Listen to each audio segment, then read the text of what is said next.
నమస్తే అండి. ఈరోజు మనం ఒక ముఖ్యమైన విషయం చెప్పుకోవాల్సి వచ్చింది. ఆ విషయం ఏంటంటే ఒక సీనియర్ మోస్ట్ న్యాయవాది అడ్వకేట్ ఆయన చెప్పినటువంటి విషయాలు అంటే అందరికీ ఆశ్చర్యపడే విధంగా, అంటే ఈ విధంగా ఉందా మన దేశం, ఈ విధమైనటువంటి చట్టాలు ఉన్నాయా, ఈ విధమైనటువంటి పరిస్థితులు ఉన్నాయా, చదువుకు సంబంధం లేనటువంటి ఈ వ్యవస్థ ఉంది, ఈ రాజకీయ వ్యవస్థ కనుక మన ఇండియాలో పోతే ఇండియా బాగుపడుతుంది అనేది వారి ఉద్దేశం. ఆయన ముంబై హైకోర్టులో మంచి సీనియర్ మోస్ట్ లాయర్గా ఆయన సోషల్ మీడియాలో వచ్చింది, తర్వాత కొంత ఫేస్బుక్లలో ట్విట్టర్లలో కూడా చూసినాము. దాని గురించి నేను చెప్పదలుచుకున్నా. ఎందుకంటే ఆయన అనేదానిలే 100% నిజాలు ఉన్నాయి. ఆ నిజాలని మనం కూడా చెప్పుకోవాలనేది నా ఉద్దేశం. ఇప్పుడు ఆయన చెప్పిన దానిలో ఒక పాయింట్లు ఏంటంటే, ఒక రాజకీయ నాయకుడు లేదా ఒక వ్యక్తి రాజకీయంగా 2 చోట్ల పోటీ చేయడానికి మాత్రం వీలుంటుంది. కానీ అదే రాజకీయ నాయకుడు 2 చోట్ల ఓటు వేయడానికి వీలుండదు. ఎందుకంటే మన చట్టం చెప్తున్నటువంటి పరిస్థితి అర్థం చేసుకోండి. ఒక వ్యక్తి 2 దిక్కుల పోటీ చేయడానికి మాత్రం అర్హుడవుతున్నాడు. కానీ అదే వ్యక్తి 2 ప్లేస్లలో పోయి మనం ఓటేయడానికి వీల్లేదు అనేది వేయలేరు కూడా, వీల్లేదు కాదు, వేయలేరు. అది మన భారతీయ చట్టం ప్రకారం. రెండోది ఏంటంటే, జైల్లో ఉంటే మాత్రం ఓటేయలేరు. రెండో పాయింట్ల ఒక వ్యక్తి ఏదన్నా కేసులో జైల్లో ఉంటే ఓటేయడానికి వీల్లేదు. కానీ మన భారతదేశంలో జైల్లో ఉన్న వ్యక్తి ఆయనే రాజకీయ నాయకుడు అయ్యి ఉంటే ఎన్నికల్లో పోటీ చేయొచ్చు. చూడండి, అది ఎంత పరిస్థితి ఉంది.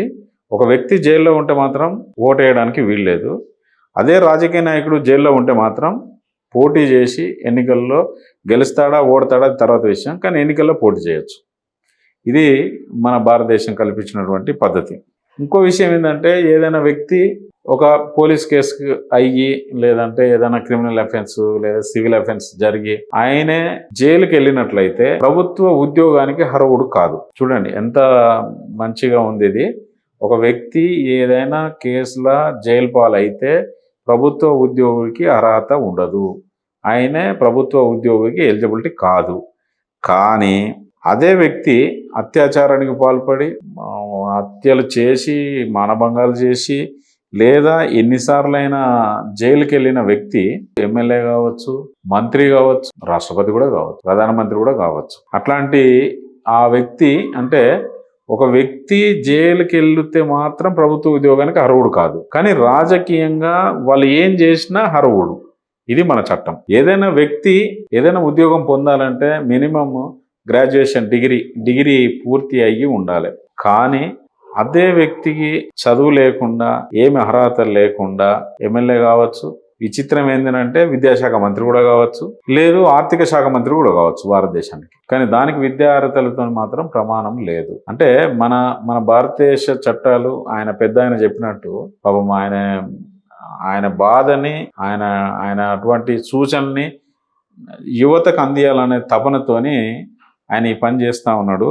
గ్రాడ్యుయేషన్ చదువుకున్నటువంటి వ్యక్తి ఏ ఉద్యోగానికైతే అర్హుడని భారత ప్రభుత్వం ప్రకటించిందో అదే ప్రభుత్వం ఏమి చదువురానటువంటి వ్యక్తి భారతదేశంలో రాష్ట్ర ఎమ్మెల్యే కానీ ఎంపీ కానీ అయ్యి ఆర్థిక శాఖ మంత్రిగా కూడా కావచ్చు, విద్యాశాఖ మంత్రి కూడా కావచ్చు. ఇది మన చట్టం. ఒక వ్యక్తి సైన్యంలో చేరడానికి ఫిజికల్ ఫిట్నెస్, దాంతోపాటు మినిమం ఎడ్యుకేషన్ అనేది ఒకటి ఉంటుంది. ఆ ఫిజికల్ ఫిట్నెస్ కానీ ఎగ్జామ్లో కానీ పాస్ కాకపోతే ఆ వ్యక్తిని సైన్యంలోకి తీసుకోరు. అందులోన ఫిజికల్గా బాగుండాలా, అంటే physical in the sense eyesight కానీ, అంటే శరీరంలో ఉన్నటువంటి అవయవాలన్నీ కూడా జాగ్రత్తగా ఉండాలా, ఫిట్నెస్ అయి ఉండాలా, దాంతోపాటు చదువు ఉండాలి. అట్లాంటి వ్యక్తి భారత సైన్యంలో అర్హుడు.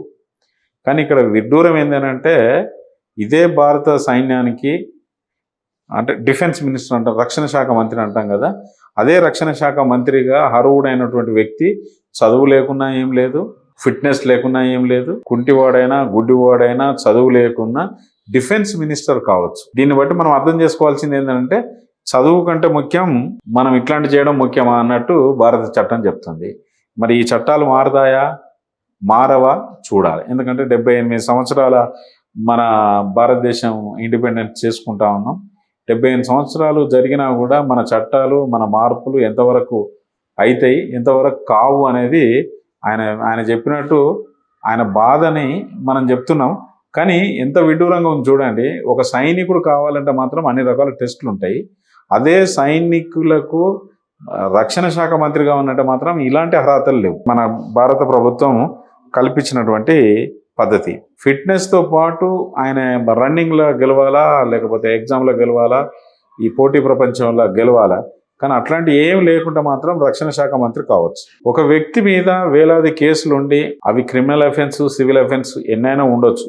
ఆ వ్యక్తి నిందితుడు కూడా అయినా కూడా న్యాయశాఖ మంత్రి కానీ, హోంశాఖ మంత్రి కానీ అయ్యే అవకాశాలు ఉన్నాయి. పొలిటికల్గా, రాజకీయంగా అంటే వారికి ఉన్నటువంటి అర్హత, ఏమి విద్యా అర్హతలు లేకుండా, ఎలాంటి పద్ధతులు లేకుండా న్యాయశాఖ మంత్రి, హోంశాఖ మంత్రి అయ్యే అవకాశాలు ఉన్నాయి. ఈ వ్యవస్థను మనం మార్చాలని అనుకుంటే ఎవరి వల్ల అవుతుంది? ఈ వ్యవస్థను మార్చాలని అది ఎవరి తరం అవుతుంది? కానీ ఇక్కడ జరిగేటువంటి విషయం ఏంటంటే, చదువుతో సంబంధం లేకుండా రాజకీయ నాయకులు భారతదేశాన్ని ఏలుతుంటే చదువుకున్న యువత మాత్రం నిద్రమత్తులో లేదా వేరే విధంగా వేరే రంగాలకు పోలేక, ఉన్న రంగాల్లో ఉండలేక ఇబ్బందులు పడుతున్నటువంటి యువతకి ఏమి సందేశం ఇద్దాం అనుకుంటుంది భారతదేశం అర్థం కావట్లేదు. 30 నుంచి 35 సంవత్సరాలు సేవలు అందించినటువంటి ప్రభుత్వ ఉద్యోగులకి పెన్షన్ లేదు ఇప్పుడు. ఓకే, కానీ 5 సంవత్సరాలు రాజకీయ అర్హత ఉండి ఎమ్మెల్యేనో, ఎంపీనో, ఎమ్మెల్సీనో, రాజ్యసభ సభ్యుడు అయితే మాత్రం వారికి మాత్రం పెన్షన్ అందుతుంది. పెన్షనే కాకుండా వాళ్ళకు అన్ని రకాల సదుపాయాలు ఇస్తుంది. విద్యతో పాటు, మన వైద్యంతో పాటు, ట్రాన్స్పోర్టు, వాళ్ళకి అన్ని అకామిడేట్ చేస్తుంది. మరి ఇట్లా చేసేటువంటి పద్ధతిని మరి ఎన్ని రకాల, ఎన్ని రోజులు, ఎన్ని సంవత్సరాలు ఇదే పరిస్థితి ఉంటుంది. ఈ పరిస్థితి మార్పు రావాలంటే యువతలో మార్పు రావాలి, ప్రజల్లో చైతన్యం రావాలి. రాజకీయ నాయకుల చదువులు లేదంటే వాళ్ళకి కావాల్సినట్టు అర్హతలు క్రియేట్ చేయాలి. ఆ అర్హతలు లేనన్ని రోజులు వాళ్ళు చదువుకున్న వారిని చదువులేని వారు ఇబ్బంది పెట్టేటువంటి పరిస్థితి వస్తుంది. చూస్తున్నాం, ఎన్ని స్కాములు చూడలేదు. ఆ స్కాములు అన్నింటికి కూడా చదువుకున్న ఐఏఎస్, ఐపీఎస్లు కూడా వాళ్ళకి తోడయ్యి, చదువు రాని వాళ్ళకి ఐఏఎస్లు, ఐపీఎస్లు తోడయ్యి భారతదేశాన్ని కుల్లగొడుతున్నారు. ఇక భారతదేశం ముందుకెళ్ళాలంటే ఎందుకు వెళ్తుంది? భారతదేశంలో ముందుకెళ్ళాలంటే చదువుకున్న ఐఏఎస్లు, ఐపీఎస్లు పద్ధతిగా పనిచేసి, ప్రభుత్వ ఉద్యోగులు మంచి పద్ధతిలో పనిచేసి, కొంతమందినే అంటున్నా, గుర్తుపెట్టుకోండి, ఇలా కొంతమంది చేయబట్టే భారతదేశం అడకతినే పరిస్థితికి రాబోతుంది. కొద్ది రోజులు, ఇంకో 5 ఏళ్ళలో 10 ఏళ్ళలో మన శ్రీలంకలో చూసినాం, తర్వాత వెనిజులా చూసినాం. వెనిజులా అడకతినే పరిస్థితి ఉంది, ఇలా ఫుడ్ లేని పరిస్థితి ఉంది. అది అందరికి తెలియట్లే. ఈ వీడియోలన్నా చూసి కనీసం అందరూ చెప్పండి. ఇవాళ మన భారతదేశంలో వైద్యం అందించాల్సినటువంటి ఈ పరిస్థితి లేదు. ఎందుకంటే ఎంత ఉన్నోడైనా లేనోడైనా ఆర్థికంగా చితిపోవడానికి కారణం వైద్యమే. ఏ ప్రభుత్వ హాస్పిటల్లో సౌకర్యాలు లేవు, అట్లనే ప్రైవేట్ ఆసుపత్రులకు పోతే బిల్లులు భరించలేని పరిస్థితి ఉంది. ఇవాళ మీరు ఏ టౌన్ కన్నా పోండి, ప్రైవేట్ హాస్పిటల్లో సిటీ స్కాన్స్, అల్ట్రాసౌండ్, ఎక్స్రేలు, ల్యాబ్స్, కన్సల్టెంట్స్, క్వాలిఫైడ్ సర్జన్స్ అందరూ ఉంటారు. కానీ గవర్నమెంట్ కోట్లు పెట్టి బిల్డింగ్లు కట్టి అక్కడ మాత్రం క్వాలిఫైడ్ డాక్టర్స్ కానీ, ఎక్విప్మెంట్ కానీ, సిటీ స్కాన్ కానీ పెట్టదు. ఎందుకంటే అది పెడితే వీళ్ళు అక్కడ పని చేయాల్సి వస్తుంది. సో అప్పుడు ఏమవుతుంది, ఆటోమేటిక్గా వైద్యం అనేది మళ్ళీ ప్రైవేట్ సైడ్కే పోవాలి. కాబట్టి ఇప్పుడు గవర్నమెంట్లో మార్పులు రావాలి అని అంటే అది ప్రజల దగ్గర నుంచే రావాలి, అది విలేజ్ లెవెల్లో రావాలి. ఈ గ్రామం నుంచి ఒకవేళ మార్పు స్టార్ట్ అయితే ఆ మార్పుని మనం దాన్ని ఒక గెలుపుగా తీసుకోవచ్చు. సో ఇప్పుడు ఆ గెలుపు కొరకే విద్య, వైద్యం మన దేశంలో 2 రకాల ఖర్చులు భరించరాని పరిస్థితులలో ఉన్నాయి. ఈ విద్య, వైద్యం కనుక ఫ్రీగా చేయగలిగితే దేశం ముందుకెళ్తుంది. ఆరోగ్యమైన దేశం, చదువుకున్న దేశంగా ముందుకెళ్తుంది. తర్వాత ఎవరైనా చదువుకున్న వ్యక్తి ఏదైనా ఇండస్ట్రీ పెట్టాలన్నా, లేకపోతే ఏదైనా చేయాలన్నా ఈ రాజకీయ ఒత్తిళ్ళకి, తర్వాత కొంతమంది ఐఏఎస్, ఐపీఎస్ల ఒత్తిళ్ళకి వాళ్ళు ఇక్కడ ఉండలేక బయట దేశాలకు పోయి అక్కడ విలాసమైనటువంటి పని చేసుకుంటూ విలాసమైన జీవితాన్ని గడుపుతున్నారు. వాళ్ళు ఇండియాకు రావాలంటే భారతదేశంకు ఓన్లీ విజిటింగ్ వీసా మీద వచ్చే పరిస్థితి ఏర్పడుతుంది.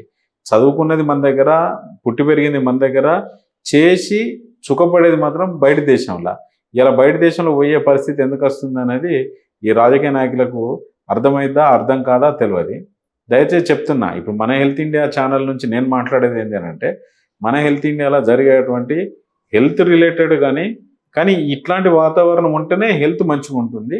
ఈ రాజకీయ సంస్కరణలు తెచ్చి ఈ ఈ సంస్కరణలన్నీ మార్పు తెంపితే యువత మంచి పద్ధతిగా వచ్చి ఆరోగ్యమైనటువంటి భారతదేశంగా చూడాలనేది ఎంహెచ్ఐ కోరిక. థ్యాంక్ యూ అండి. Thank you. నమస్తే.